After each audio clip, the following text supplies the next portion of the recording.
Dear students, this is Praveen Kumar Agrawal from Management Department, Rotary Institute of Management and Technology, Chandosi, welcomes you in my today's lecture of company law. In today's lecture, we will discuss the concept of share capital. जैसा पीछे previous lecture में हमने discuss किया था कि share का concept क्या होता है और उसके रिलेशन में हमने डिफरेंट और कॉन्सेप्ट्स को भी डिस्कस किया था. आज हम स्टार्ट करेंगे शेयर कैपिटल के टॉपिक को. अगर मैं किसी भी कंपनी के रजिस्ट्रेशन की बात करूं तो शेयर कैपिटल उसके लिए प्री कंडीशन नहीं है, लेकिन फिर भी अगर किसी कंपनी को अपने बिजनेस एक्टिविटीज को कैरी ऑन करना है तो उसके लिए उसे कैपिटल की रिक्वायरमेंट होगी. बिना कैपिटल के वो डिफरेंट बिजनेस एक्टिविटीज को रन नहीं कर सकती है. तो ऐसी कंपनीज को फाइनेंस की रिक्वायरमेंट होती है और शेयर कैपिटल इसमें सबसे बड़ा सोर्स का वर्क फॉलो करती है.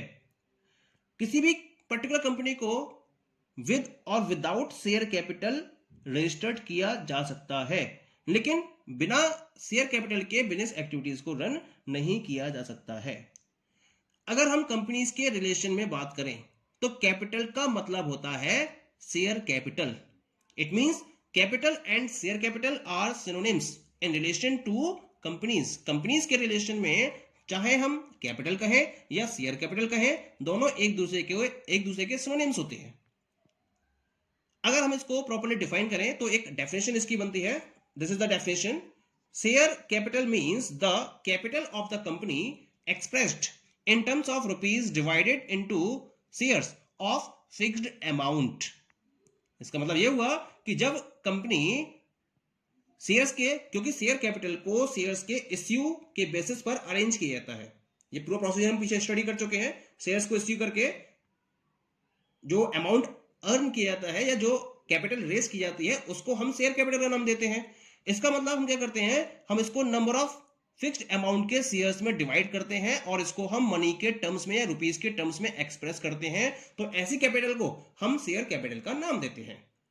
अब शेयर कैपिटल के रेफरेंस में इसके डिफरेंट क्लासिफिकेशंस को फॉलो किया गया है. जब हम इश्यू ऑफ शेयर्स की बात करते हैं उसके बेसिस पर क्या क्या क्लासिफिकेशंस है. सबसे पहले हम बात करते हैं ऑथराइज्ड, रजिस्टर्ड और नॉमिनल कैपिटल की. ये क्या कैपिटल होती है? Authorised capital means such capital as is authorised by the memorandum of a company. यानी कि कंपनी के मेमोरेंडम को प्रिपेयर करते समय कैपिटल क्लॉज में जिस पर्टिकुलर कैपिटल से कंपनी को फॉर्म किया जाता है या रजिस्टर्ड किया जाता है उस कैपिटल को हम ऑथराइज्ड कैपिटल, रजिस्टर्ड कैपिटल या नॉमिनल कैपिटल का नाम देते हैं.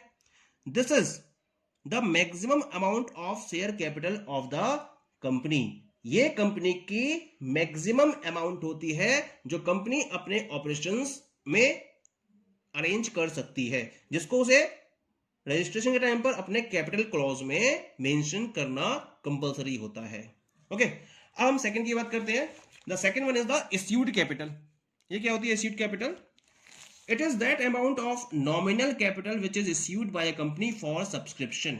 यानी कि कंपनी ने अपने ऑथराइज्ड कैपिटल में से जितनी अमाउंट ऑफ कैपिटल को सब्सक्रिप्शन के लिए इश्यू किया होता है, यानी कि अपना एक इश्यू लेकर आएगी कंपनी और उस इश्यू में जितनी कैपिटल वो रेज कर रही होती है उसको हम इश्यूड कैपिटल का नाम देते हैं. और ये नॉमिनल कैपिटल का एक पार्ट होती है. ठीक है, ये जो नॉमिनल कैपिटल है उसका एक पार्ट भी हो सकती है. ये कंप्लीट नॉमिनल कैपिटल को इश्यूड कैपिटल में फॉलो किया जा सकता है, लेकिन कभी भी इश्यूड कैपिटल नॉमिनल कैपिटल से ज्यादा नहीं होगी. Clear? Third category is that is the subscribed capital. ये क्या होती है? It is that part of the issued capital which has been subscribed by the subscribers and allotted by the company. तो सीधा सा मतलब हुआ इसका कि जो इश्यूड कैपिटल सब्सक्राइबर्स के द्वारा सब्सक्राइब कर ली गई होती है, यानी जो शेयर्स सब्सक्राइबर्स ने परचेज कर लिए होते हैं और जो कंपनी ने अलॉट कर दिए होते हैं और उसके थ्रू जो अमाउंट या कैपिटल रेज होती है, that capital is known as the subscribed capital. अब या तो इश्यूड कैपिटल कंप्लीटली सब्सक्राइब हो जाएगी या इश्यूड कैपिटल कंप्लीटली सब्सक्राइब नहीं होगी, लेकिन कभी भी सब्सक्राइब कैपिटल इश्यूड कैपिटल से ज्यादा नहीं होगी. यानी कि सब्सक्राइब कैपिटल इश्यूड कैपिटल का एक क्या हो गई? पार्ट हो गई. Clear? The fourth category is called up capital. It is that part of the subscribed capital which has been called up for payment on the shares allotted. यानी कि company क्या करेगी, जब शेयर्स को अलॉट कर देगी तो कॉल करेगी, उस पर फर्स्ट कॉल करेगी पेमेंट के लिए। तो जितना अमाउंट कॉलिंग के थ्रू अरेंज हो जाता है, दैट पर्टिकुलर अमाउंट या that particular capital is known as the called up capital. ये सब्सक्राइब कैपिटल का एक पार्ट होती है और उससे ज्यादा नहीं हो सकती है। Clear? Next one is the paid up capital. ये क्या होती है, जो शेयर्स अलॉट किए गए हैं उसमें से जितनी अमाउंट कंपनी के पास रिसीव हो जाती है या जिसको पे कर दिया गया है, जितने शेयर्स के रेफरेंस में अमाउंट को पे कर दिया गया है, that particular capital is known as the paid up capital. Clear? ये भी सब्सक्राइब कैपिटल का एक पार्ट होगी, paid up capital. Next one is the uncalled capital.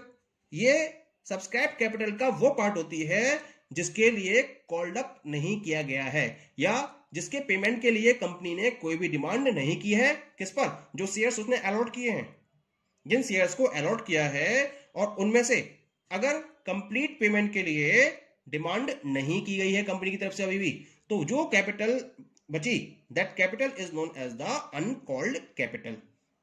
Clear? And the last one, the seventh one is the reserve capital. Reserve capital क्या होती है? It is that part of the uncalled capital which has been called up only in the event of winding up of the company. यानी कि ये uncalled capital का भी वो part होती है जिसको कभी भी कंपनी कॉल नहीं करती है। केवल एक कंडीशन होती है और वो क्या होती है, that is the winding up of the company. केवल winding up of the company की इवेंट में इस कैपिटल को कॉल किया जाता है, अनकॉल्ड कैपिटल के इस पार्ट को कॉल किया जाता है, तो इसे हम रिजर्व कैपिटल का नाम देते हैं। Now come to the next topic, that is the kinds of share capital. यहां हम स्टडी करेंगे कि शेयर कैपिटल के कितने पार्ट्स पॉसिबल है, क्योंकि हमने शेयर्स में स्टडी किया था। There was two types of shares which are issued by the company. The first one was the equity share and second one was the preference share. तो इसी तरीके से शेयर कैपिटल भी दो टाइप की होती है। The first one is known as the equity share capital and second one is known as the preference share capital. अब क्या होती है इक्विटी शेयर कैपिटल और क्या होती है प्रेफरेंस शेयर कैपिटल? तो पहले बात करते हैं इक्विटी शेयर कैपिटल की। It is that share capital of the company the holders of which do not have the following preferential rights. क्या क्या प्रेफरेंशियल राइट्स नहीं होते हैं इन शेयर कैपिटल होल्डर्स के पास? The first one is the preferential right to claim any dividend and preferential right to claim repayment of capital in the event of winding up of the company. यानी कि equity share holders या equity share capital वो capital होती है जिसके holders के पास ये दो प्रेफरेंशियल राइट्स नहीं होते हैं। पहला प्रेफरेंशियल राइट है किसी भी डिविडेंड को क्लेम करने का, यानी कि कोई भी अगर कंपनी प्रॉफिट अर्न करती है और उस प्रॉफिट में से डिविडेंड पे करती है तो उस डिविडेंड पर सबसे पहला जो राइट है वो इक्विटी शेयर कैपिटल होल्डर्स का नहीं होता है। और दूसरा preferential right to claim repayment of capital, यानी कि अगर कंपनी के वाइंडिंग अप का केस बनता है और उस समय रीपेमेंट को क्लेम, कैपिटल के रीपेमेंट को क्लेम करना हो, तो उसमें भी इनके पास प्रेफरेंशियल राइट नहीं होता है। तो ऐसे शेयर कैपिटल को हम इक्विटी शेयर कैपिटल का नाम देते हैं। अब इक्विटी शेयर कैपिटल भी दो टाइप की होती है। सबसे पहले ही होती है इसके अंदर, that is equity share capital with voting rights, यानी कि इसमें केवल वोटिंग राइट्स अटैच्ड होते हैं ऐसी शेयर कैपिटल के साथ में। और दूसरी होती है equity share capital with differential rights such as dividend, voting और अदरवाइज, यानी कि इन इक्विटी शेयर होल्डर्स के पास डिफरेंशियल राइट होते हैं, चाहे वो डिविडेंड के रेफरेंस में हो या वोटिंग के रेफरेंस में हो या किसी और रेफरेंस में हो, जैसा कि कंपनी के आर्टिकल में या मेमोरेंडम में लिखा होता है उसके अकॉर्डिंग या उन कंडीशंस को फॉलो करते हुए। क्लियर? तो these are the two types of equity share capital. अब हम बात करते हैं about the preference share capital की। प्रेफरेंस शेयर कैपिटल क्या होती है? Preference share capital means that part of the issued share capital of the company which carries a preferential right with respect to these two rights. पहला right क्या है? The first right is payment of dividend, यानी कि अगर company को profit होता है और उस प्रॉफिट में से अगर डिविडेंड पे किया जाता है तो उस डिविडेंड पर सबसे पहला right preference share capital holders का होता है और इनको ये पर्टिकुलर अमाउंट एक फिक्स्ड रेट से कैलकुलेट करके दी जाती है या एक फिक्स्ड अमाउंट इन्हें प्रोवाइड की जाती है और इस तरीके से इनको प्रेफरेंशियल बेसिस पर डिविडेंड पे किया जाता है। इसके बाद जो प्रॉफिट बचता है उसमें से इक्विटी शेयर होल्डर्स को प्रॉफिट या डिविडेंड पे किया जाता है। That is the first one. Second क्या है? The second one is repayment of capital in case of winding up of company. यानी कि अगर कंपनी के वाइंडिंग अप का केस बनता है तो उस टाइम पर कैपिटल का रीपेमेंट किया जाएगा, यानी कि जिसके जितने ड्यूज बचे हुए हैं वो सब पे किए जाएंगे और उस टाइम पर जो कैपिटल का रीपेमेंट होगा वो सबसे पहले प्रेफरेंस शेयर कैपिटल होल्डर्स के पास जाता है, यानी कि उसको इसका प्रेफरेंशियल राइट होता है। इनको इनकी कैपिटल पहले रीपे की जाएगी, उसके बाद इक्विटी शेयर होल्डर्स को उनकी अमाउंट पे की जाती है। So these all are the two preferential rights of the preference share capital holders. It means अगर हम नोटिस करें यहां पर तो इक्विटी शेयर कैपिटल और प्रेफरेंस शेयर कैपिटल के वही फीचर्स हैं जो इक्विटी शेयर्स और प्रेफरेंस शेयर्स के फीचर्स थे, क्योंकि हमने वहां भी डिस्कस किया था जो टोटल इश्यूड कैपिटल है वो दो तरीके से फॉलो की गई है यहां पर, एक तो इक्विटी शेयर के बेसिस पर और दूसरी प्रेफरेंस शेयर के बेसिस पर। तो जो फीचर्स इक्विटी शेयर्स में है या जो फीचर्स प्रेफरेंस शेयर्स में है उसी के बेसिस पर यहां पर हमने इक्विटी शेयर कैपिटल और प्रेफरेंस शेयर कैपिटल को भी प्रॉपर्ली डिफाइन किया है। इसी वजह से सेम फीचर्स हैं, इन दोनों में कोई भी डिफरेंस नहीं है। ओके, आगे जो इसके रेफरेंस में हम बात करेंगे ऑल्टरेशन की कि जो शेयर कैपिटल है उसको किस तरीके से ऑल्टर किया जा सकता है, उसमें किस तरह से चेंज किए जा सकते हैं और उसका क्या प्रोसीजर है, इसको हम नेक्स्ट लेक्चर में डिस्कस करेंगे।